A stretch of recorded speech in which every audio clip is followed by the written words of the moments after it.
ni Intore Alex ya Kayanza Ribakare ya Rubabaza nditunze ya Maronko ya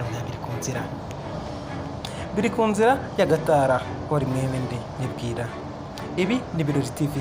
Gukora subscribe ni inkunga ikomeye.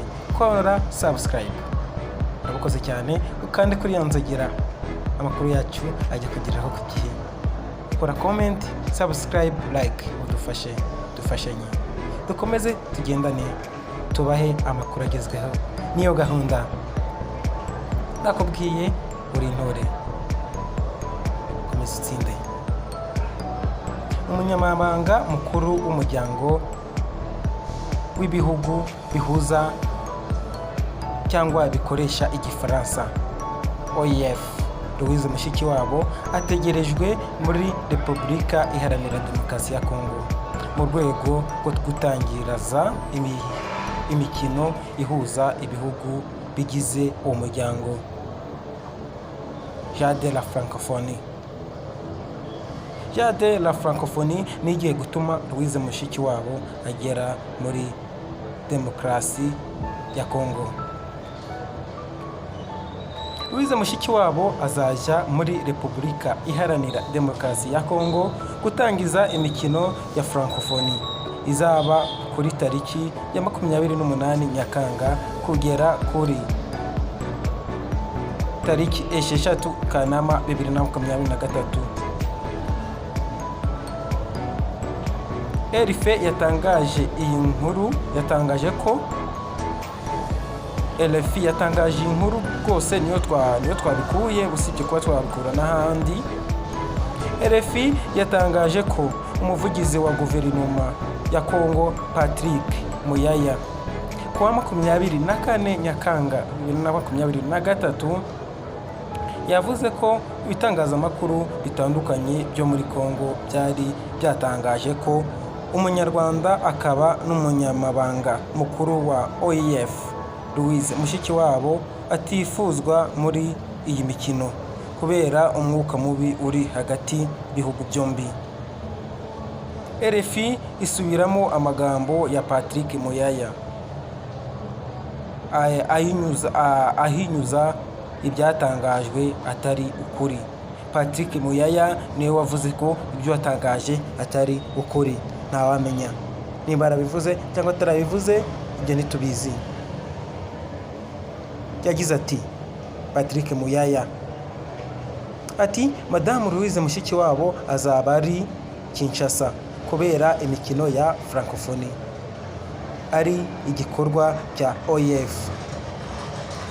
Yongeraho ko gutegura iyi mikino byakozwe na OIF, haba ibijyanye n'ibikorwa remezo, kugena amacumbi n'ibindi byose bisabwa mu gufungura iyi mikino, kandi umunyamabanga mukuru wa OIF ari we ufata ijambo mu kuyitangiza. Patrick Muyaya yabajijwe niba hari abakinnyi bo mu Rwanda bazitabira iyo mikino, avuga ko ibyo atari byo bahanze amaso. Icyo bitayeho ari ukwakira umunyamabanga mukuru wa OIF. Kuri we asanga iyi mikino igamije ubufatanye no kwizerana kw'abagize uyu muryango wa OIF. U Rwanda na Kongo bimaze igihe umwuka utifashe neza.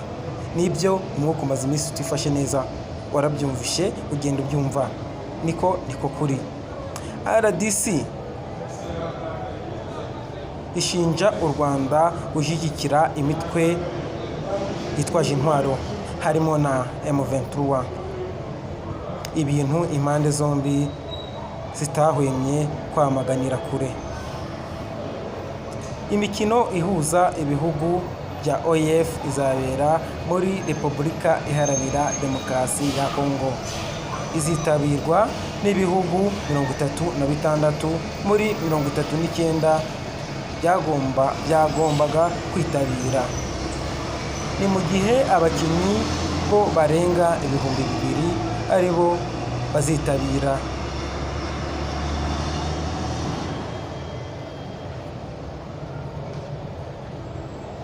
nuko amakuru nayo tuba tuguhaye, gusa byashatse gukurura umwuka mubi.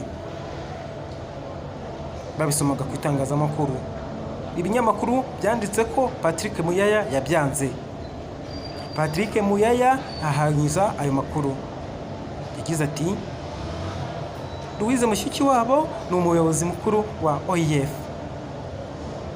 Sinzi nimba twahagarika umuyobozi mukuru, kumuhagarika ni nk'uko twagahagaritse iyo mikino.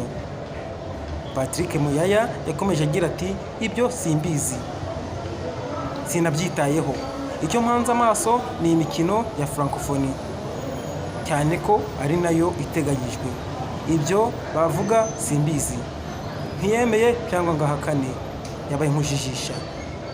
Yanashoboka kuba yanabivuga. Ni Patrick Muyaya, umuvugizi wa guverinoma ya RDC Congo. Amakuru tuba twakugerereyo ni ibyo tuba twabaje kubiguha. Wowe umeze ute, uhagaze ute? Nizere kumeze neza, nanjye meze neza. Naho bitari kugenda, komeza wihangane, iby'isi niko bimera. Turacyari kumwe, ndabakunda cyane, murakoze cyane.